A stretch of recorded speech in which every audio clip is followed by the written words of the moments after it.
네, 안녕하세요. 명인들의 복귀 수요일 김석철입니다.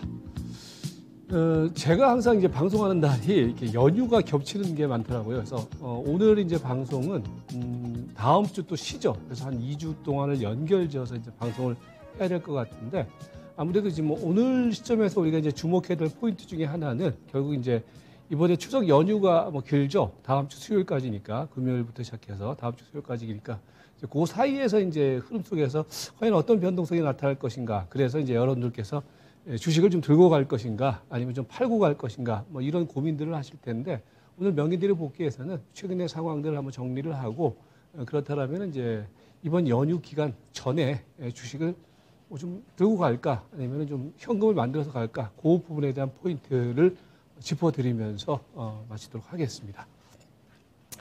최근 장세의 흐름은 사실은 뭐 달라질 건 없어요. 최근에 이제 뭐 한 달, 두 달 동안에 우리 이제 수요일 명인들의 복귀에서 말씀드리고 있는 포인트는 제한적 변동성 흐름 속에서 시장이 연출되고 있다.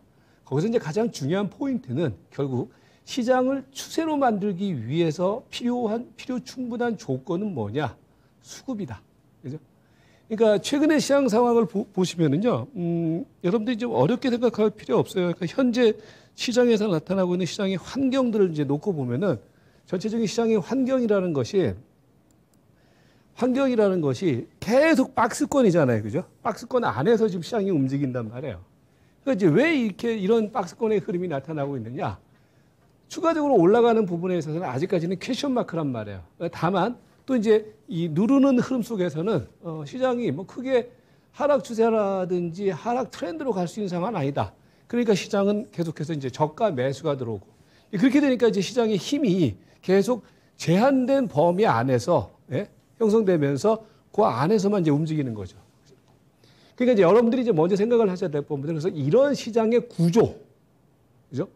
이런 프레임은 아직까지는 이어집니다. 그러니까 뭐가 바뀌어야 되느냐? 이 프레임을 변화시키기 위해서 가장 중요한 포인트는 결국은 우리가 수급 흐름에서 찾아야 된다. 수급이라는 게 그렇습니다, 여러분. 최근에 뭐 고객 예탁금은요, 7조 원 수준에서 뭐 크게 늘어나지도 않고 줄지도 않고 그러고 있어요. 그러니까 이제 과거 우리가 이제 작년부터 시작됐던 그 코로나19에 따른 랠리, 그죠? 반대급부 랠리, 그 랠리 구간 속에서는 뭐 예탁금이 크게 늘어나면서 신규 매수 자금이 막 유입이 되면서 시장에 탄력을 줬잖아요. 추세 탄력을 줬는데, 지금 시장의 전체적인 수급의 환경은 새로운 어떤 신규 자금이 안 들어오고 있어요. 그죠? 안 들어오고 있고, 기존에 이제 시장 안에 있던 자금들만 가지고서 쉽게 말씀드려서 치고받고 하는 상황만 연출되고 있다는 거예요. 지금 그게 이제 시장의 전반적인 환경이에요. 그 환경이 변화된 게 없다라는 거죠. 그래서 이제 오늘도 보면은 계속 그러면서 시장은 제한된 변동성 장세가 유지가 되고 있다. 그러니까 제한된 변동성 장세라는 것은 결국은 뭡니까? 시장이 뭐 여러분께서 보시다시피, 그죠? 지난 여름 때부터 뭐 출렁출렁 거리긴 했지만은 시장이 저점 박스권은 최근에 보면 이게 200일선이에요. 200일 이동평균선. 그 다음에 중심선이라고 할 수 있는 33일선. 여기서 위에서는 누르고, 그죠? 밑에서는 받쳐주고 하면서 그 흐름이 이어지고 있는 모습이다. 그러니까 왜 이제 이런 현상이 벌어지고 있느냐? 지난번에도 말씀드렸지만은 추세 요인, 그러니까 추세를 만들 수 있는 요인이 부재하고 있다는 거죠. 지금 시장에서는 이 추세를 형성시킬 수 있을 만한 요인들이 없다라는 거예요. 추세 요인이라는 것은 결국 제가 세 가지로 정리를 해드렸잖아요. 하나는 수급, 이제 말씀드렸던 수급의 요인이 부재하고, 그 다음에 수급의 요인이 부재하면 자연스럽게 어떤 현상이 벌어지냐면요, 종목의 흐름에 있어서 시장을 끌고 나가는 주도주, 이제 이른바 주도주가 없다라는 거예요. 최근 장세의 흐름 속에서 뭐 계속 이제 뭐 노래를 하고 있는 종목 섹터 중에 하나가 뭐 2차 전지 섹터가 되는데, 2차 전지 섹터는 계속 말씀드리지만은 주도주 개념의 종목이 아니라 그 핵심주, 선별 핵심주 개념의 종목이란 말이에요. 그러니까 나만 주식이다 하면서 올라가는 것이지 전체 시장의 환경을 끌고 나가는 종목이 아니란 말이에요. 그러니까 주도 섹터가 없다는 거죠. 세 번째로는 뭐냐면은 지금 시장의 추세 요인이라고 했을 때 모멘텀. 그러니까 시장이 올라가기 위해서는요, 강력한 모멘텀이 있어야 됩니다. 그러니까 우리가 작년부터 시작됐던 랠리 구간 속에서의 모멘텀은 결국은 뭐였어요? 코로나 상황에 따라서 주가가 엄청나게 빠진 가운데서 새로운 신규 자금이 유입되니까 유동성 모멘텀이라는 것이 전체적인 시장 상황을 끌어올렸단 말이에요. 그죠? 근데 지금은 그런 것들이 다 지금 시장에서 소진돼 버렸다는 거죠. 그러니까 시장은 뭐예요? 제한된 박스권 안에서 그냥 출렁출렁 거리는 거죠. 그죠? 그 흐름이 지난주에도 지지난주에도 이번 주에도 계속해서 이어지고 있는 상황이다. 그러니까 시장의 전반적인 환경은 그렇게 형성되고 있다. 그러니까 거기서 이제 변화되는 상황이 뭐냐? 수급의 상황이 변화되느냐? 변화된 게 없다라는 거죠. 이제 그러면서 이제 시장은 기술적으로 놓고 보면 어떤 현상이 벌어지고 있냐면 지금 방금 말씀드렸던 것처럼 우리가 이제 여러분 이제 기술적 분석이라는 얘기를 하잖아요. 차트를 가지고서 기술적 분석이라는 게 결국은 다른 거 없어요. 그러니까 시장의 흐름을 우리가 이제 기존에 진행되었던 패턴이라든지 차트의 흐름을 가지고서 객관적으로 분석하고 판단하는 기준으로 만들자라는 거거든요. 그게 이제 기술적 분석이라는 건데 기술적 분석의 차이에서도 뭡니까? 시장은 최근에 진행됐던 흐름 속에서 눌렸을 때의 저점 라인이 어디예요? 이게 전부 다 200일 이동평균선입니다. 200일 이동평균선이 저점 라인이에요. 그러니까 200일선에서는 그러면 뭐예요? 지난번에도 그랬고 이번에도 그랬고 이번에 이제 옵션 만기 선물 옵션 복합 만기일 날 저점을 한번 형성한 자리가 200일선짜리였잖아요. 그 자리에서는 이제 시장이 저가 매수가 들어온단 말이에요. 그러니까 일정한 지지 라인이 만들어지고 있다는 거죠. 그죠? 200일선에서는. 그러니까 여러분들이 이제 생각을 할 때 기준점을 잡을 때 200일선 근방에 들어왔을 때는 겁내지 말고 조금 사도 된다라는 관점이 형성되겠죠. 그죠? 다만 이제 올라가는 흐름 속에서는 또 이제 위에 있는 33일 이동평균선. 제가 지난주, 지지난주에 여러분들에게 그런 말씀을 드렸잖아요. 3,200포인트, 3,180포인트 넘어서는 지점, 3,200포인트에서는 현금화를 좀 해라. 그리고 이제 예를 들어서 뭐 또 밑으로 들어오는 자리에서는 또 약간 사주는 전략. 그 전략이 계속해서 유효하게 형성되어 있는데 그 기준 레인지는 200일 이동평균선의 저점과 33일선의 고점이 일정 정도 최근의 시장에 이런 환경 하에서의 우리가 봐야 되는 기준 라인이 되고 있다. 이렇게 되는 거죠. 그러니까 여러분들이 이제 이렇게 형성되고 있는 장에서는요, 이 흐름을, 이런 어떤 레인지 흐름을 크게 뭡니까, 뭐 하방 이탈이라든지 상방 터닝이라든지 라는 부분들을 제어할 만한 요인들이 확인되지 않는다라고 하면은 이 라인을 기준으로 해서 대응을 하는 게 지금은 적절하다라는 거죠. 그러면서 이제 뭐 오늘하고 이제 내일 코스에서는요, 아무래도 뭐 최근에 이제 또 항상 보면 그래요. 이 연휴가 이제 길어지게 되면 연휴 전에 이제 뉴스 같은 경우도 그렇고 증권 뉴스 이런 것들도 증권 방송도 이제 오늘 이후부터 내일하고 모레 코스에서는 이제 시장에서 나올 수 있는 가장 핫한 뉴스 중에 하나가 연휴 앞둔 시점에서 뭐 주식을 들고 갈 거냐, 팔고 갈 거냐, 이제 이런 얘기들을 많이 하게 될 거예요. 하게 되는데, 근데 저는 그다지 큰 의미는 없다라고 봐요. 그러니까 왜 그러냐면은, 결국 시장의 큰 어떤 흐름은요, 연휴 이전이라 이후라든지 크게 변할 건 없다. 가령, 연휴 이전에 주가가 많이 밀린다. 200일선까지 들어오는, 하락세가 연출된다. 200일선이 지금 대체적으로 얼마가 있냐면은 3,110포인트거든요. 그러니까 3,110포인트까지 만약에 내일이라든지 모레 코스에서 한번 흔들린다. 그러면은 주식을 사는 거고, 3,200포인트 근처에 들어온다라고 하면은 좀 현금 비중을 만드는 거고, 그게 포인트가 되는 것이지 주식을 그냥 들고 갈 거냐, 팔고 갈 것이냐. 이거는 그냥 주식을 책으로 이렇게 분석하는 사람들에 대한 그 포인트지. 우리 실전 매매를 하는 데 있어서는 결국은 이 뭡니까 저점 라인과 상방 라인을 바꿀 만한 어떤 뚜렷한 모멘텀이 아직까지는 만들어지지 않고 있는 상황이기 때문에 우리는 이제 추석 연휴 이전 상황 속에서 이 라인을 기준선으로 해서 주식에 대한 비중, 현금에 대한 비중을 적절히 조절하는 그런 대응이 중요하지 않느냐. 이렇게 정리가 되는 거겠죠. 그러니까 지금 시장 상황에서 뭐냐면 이제 내일하고 모레 코스, 오늘도 이제 그럴 거예요. 아무래도 이제 연휴를 앞둔 시점에서 약간 한쪽에서는 관망 심리가 있을 것이고, 그죠? 한쪽에서 이제 저가 매수 심리가 있을 텐데, 주가가 이제 강하게 올라가는 자리, 오늘까지 한 3, 4일 정도 올라오지 않았습니까? 지수적인 측면에서는. 그런 자리에서는 약간 관망 심리가 좀 우세하게 적용될 수 있는 상황이다. 그러니까 오늘 여러분들이 이제 보셔야 될 것이 그런 거예요. 오늘 시장에서 말입니다. 지수는 강보합권의 흐름을 보였지만은요, 오늘 또 보셔야 될 것은 그 상승 종목비. 오늘 상승 종목비가 37.93%예요. 이게 무슨 얘기냐면은 지수는 플러스를 보였지만은 상승한 종목보다는 하락한 종목이 더 많았다라는 거죠. 하락한 종목이 한 63%가 된다라는 거죠. 그죠? 그러니까 그 얘기는 뭐냐? 어저께 후반에서는 65%잖아요. 어저께는 종목들이 거의 다 올라갔단 말이에요. 근데 오늘은 또 약간 줄었단 말이죠. 이 얘기는 뭐냐면 이제 시세들이 약간 또 이제 뭡니까? 경계 매물이 지금 나오기 시작하고 있는 흐름이다. 이제 이렇게 지금 정리를 하시면 될 것 같아요. 그러면서 이제 뭐냐면은 시장의 전체적인 어떤 시세의 기본적인 흐름들은요, 자꾸 제가 이제 말씀드리는 것이 여러분들, 그러니까 우리가 시장을 풀어나갈 때 너무 이제 러프하게 시장들을 자꾸 본단 말이에요. 러프하게 시장 보는 부분들에 대해서는 뭐 연초라든지 아니면 중요한 어떤 그 경제 펀더멘탈 이슈가 있을 때는 러프하게 시장의 흐름을 분석을 하지만은 그 흐름이 없을 때는요, 조금 이제 압축해서 시장의 흐름을 보셔야 돼요. 무슨 얘기냐면은 지금 예를 들어서 뭐 이제 연휴를 앞둔 시점에서 테이퍼링에 대한 시기 아니면 뭐 금리에 대한 이야기들 이런 것들은 지금 시장을 분석하는 데 있어서 큰 어떤 틀은 아니에요. 제가 볼 때는 큰 틀은 이미 정해졌어요, 사실.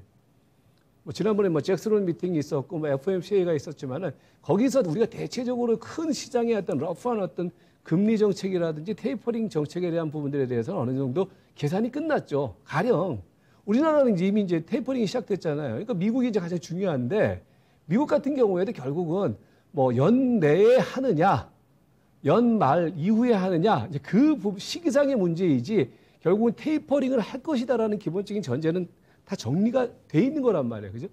그걸 가지고서 우리가 현재 시점에서 투자의 포인트를 잡는 거는 조금 뭐랄까요? 괴리도가 있다라는 거죠. 그러면 이제 뭘 가지고서 시장의 어떤 현재 어떤 대응 전략이라든지 투자 전략을 잡으려고 할 것인가? 시세의 변화라는 거죠. 시세의 변화라는 것은 이제 수급을 가지고서 시세의 변화를 우리는 지금 좀 압축해서 보자라는 건데, 요컨대 이런 거죠. 거래량과 거래대금이라든지 수급의 흐름이 새롭게 확충되지 않은 상황에서는요, 시세는 뻔하게 움직이는 거예요. 뻔하게 움직인다라는 얘기가, 우리 이제 수요일날 명인들의 복귀를 보신 분들의 경우에는요, 사실은 돈 많이 벌었어야 돼요. 뭐 전문가들이 뭐 항상 방송에 나오면은 봐라, 내 말이 맞지. 이제 이런 얘기들 하는데, 저는 그런 얘기를 잘 안 하는데, 가령 최근에 저희가 이제 명인들의 복귀에서 말씀했던 종목들의 경우는 어떤 배경 하에서 그 종목들을 말씀을 드렸냐면은, 제한된 수급 상황 하에서는 종목이 강한 놈이 아름다운 거예요. 강한 쪽으로만 붙는 거예요. 그게 가장 대표적인 게 뭐예요? 2차 전지잖아요. 그러니까 2차 전지라는 것도 여러분들 최근에 여러분들이 혼동하지 마세요. 증권 전문가들이 그리고 뭐 어떤 증권 방송에서 여러분들에게 아주 여러분들은 모르는 새로운 어떤 그런 기기묘묘한 어떤 묘수를 부려갖고서 여러분들에게 종목 추천드리는 거 아니에요. 여러분들이 다 아는 거예요, 사실은.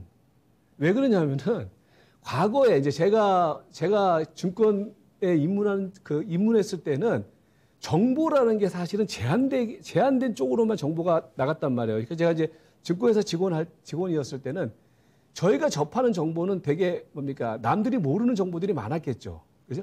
근데 지금은 말입니다. 정보들이 다 오픈되어 있단 말이에요, 사실은. 워낙 지금 인터넷이 발달되어 있기 때문에 무슨 얘기를 하고자 하냐면은 가령 지금 시장의 환경 하에서 우리가 선택할 수 있는, 우리가 볼 수 있는 종목은 사실 2차 전지라는 얘기를 하는 것 중에 하나가 수급의 흐름이 제한되지 않고 수급의 흐름이 계속해서 물밀듯이 유입이 되면은요, 2차 전지만 올라가는 것이 아니라 다른 업종도 추세가 만들어지고 다른 업종도 추세가 만들어지고 대형주도 움직이고 그렇게 된단 말이에요. 그런데 지금 수급의 흐름이 제한된 상황 하에서는 대형주들의 경우는 대형주가 안 된다라는 얘기가 아니에요. 그죠? 뭐 일부 쪽에서는 대형주는 안 된다라고 하는데 사실은 그 맞는 말이 아니에요. 최근에 대형주 같은 경우에도요, 이번에 지수 밀릴 때 샀던 분들 한 10%, 20% 수익 많이 났어요. 지난주에 제가 대형주 쪽에서도 롯데정밀화학을 말씀드렸잖아요. 그죠? 그런 것들이 뭐냐면은 최근 수급의 흐름의 어떤 바탕 하에서는 강한 놈이 아름답다라는 얘기가 대형주 내에서도 선별된 탑픽 종목, 그 다음에 섹터 내에서도 가장 강한 섹터, 그 흐름들이 움직인단 말이에요.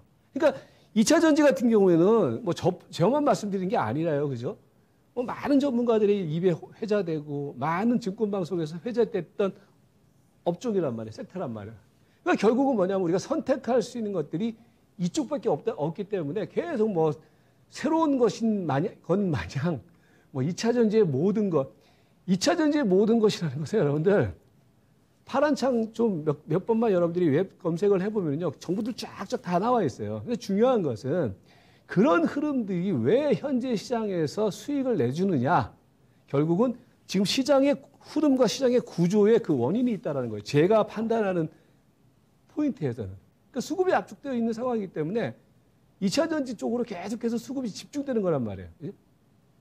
그리고 또 다른 하나는 뭐냐면 대형주 같은 경우에도 뭐냐면은 이 수급 상황 하에서는 대형주들이 다 같이 못 가요. 순환하면서 움직인단 말이에요. 예. 근데 안 가는 게 아니라 순환하면서 움직인다는 거. 왜 그렇게 움직이느냐? 수급의 흐름이 그렇기 때문에. 수급이 제한됐기 때문에.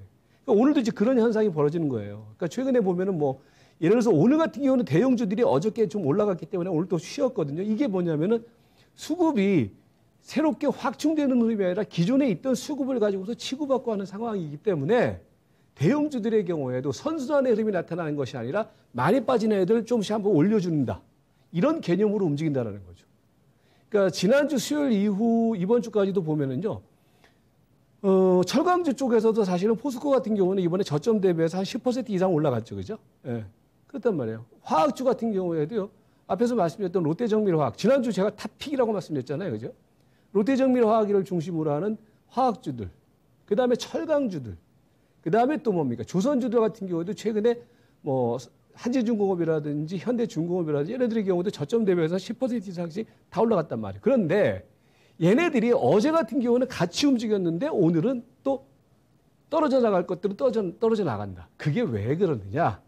바로 이제 시장의 상황이 수급의 변동 구조가 연장이 되어 있는 상황이기 때문에 시세들의 경우에도 대형주는 순환, 그 다음에 개별주 같은 경우는 압축된 개별주만 가는 흐름, 그게 계속 연장이 걸리고 있다. 이렇게 이제 오늘 시장 흐름을 분석을 하시면 될 것 같고요. 그럼 종목들의 흐름을 보시면 지금 방금 말씀했던 그 포인트예요. 종목들의 흐름을 보시면은 대형주들 쪽에서도 보시면은요. 아까 이제 잠깐 말씀했잖아요. 그 업종 내에서의 탑픽들이 움직인다. 그러니까 결국은 보세요.